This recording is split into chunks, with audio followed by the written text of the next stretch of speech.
बताए तो थॉर्नडाइक ने बुद्धि के 3 प्रकार बताए, जिसमें कौन कौन से मूर्त, अमूर्त व सामाजिक बुद्धि सम्मिलित है।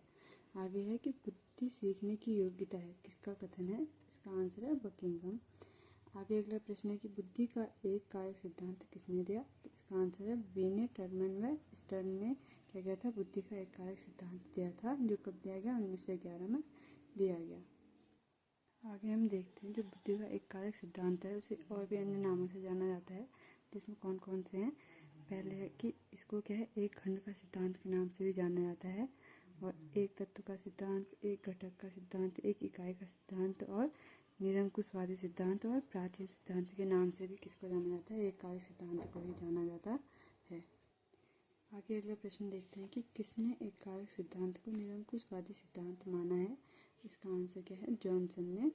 आगे अगला प्रश्न है कि बुद्धि पहचानने तथा सीखने की शक्ति है, यह कथन किसने कहा? तो इसका आंसर है गाल्टन ने। आगे अगला प्रश्न देखेंगे कि बुद्धि का द्विकारक सिद्धांत किसने दिया? तो इसका आंसर है स्पीयरमैन ने 1904 में, जिसमें जो स्पीयरमैन थे उन्होंने बुद्धि के 2 कारक बताए, कौन कौन से? जी फैक्टर और एस फैक्टर, यानी जी यानी जनरल फैक्टर और एस यानी कि स्पेसिफिक फैक्टर, जिसमें उन्होंने बताया कि जो सभी बालकों की जो बुद्धि होती है वो क्या होती है? सामान्य रूप से कार्य करती है, और जो एस यानी कि जो विशिष्ट कार्य करने की क्षमता होती है। ठीक है।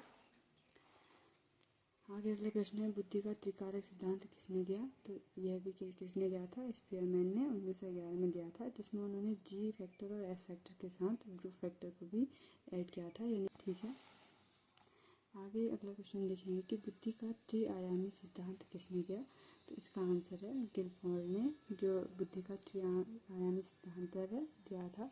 उसके बाद है बुद्धि का त्रिचापी सिद्धांत किसने दिया? तो इसका आंसर है रॉबर्ट स्टर्नबर्ग ने। और उसके बाद है बुद्धि का त्रिस्तरीय सिद्धांत किसने दिया? तो ये किसने दिया? कैरोल ने दिया था। तो यहाँ पे जो त्रिआयामी, त्रिचापी और त्रिस्तरीय और त्रिकारक सिद्धांत हैं, ये अलग अलग सिद्धांत हैं, इसलिए मैंने इन्हें क्या किया? एक साथ लिख दिया, ताकि किसी को भी किसी जो सिद्धांत है उसमें कन्फ्यूजन ना रहे कि जो ये सिद्धांत हैं वह अलग अलग वैज्ञानिकों द्वारा दिए गए हैं। अब आगे हम देखते हैं कि बुद्धि कार्य करने की एक विधि है, यह कथन किसका है? तो यह कथन है वुडवर्थ का। आगे अगला क्वेश्चन है बहुबुद्धि का सिद्धांत किसने दिया? तो यह दिया थॉर्नडाइक द्वारा दिया गया। आगे अगला क्वेश्चन है अनुभव द्वारा लाभ उठाने की योग्यता बुद्धि है, यह किसने कहा था? यह कहा था बर्ट ने। आगे अगला क्वेश्चन है कि बुद्धि का समूह कारक सिद्धांत किसने दिया? तो यह दिया था थर्स्टन ने। कब दिया? 1938 में दिया।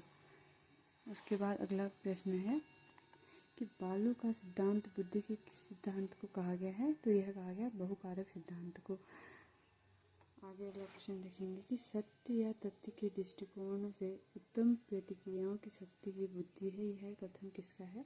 तो यह कथन थॉर्नडाइक का है। अगला क्वेश्चन देखेंगे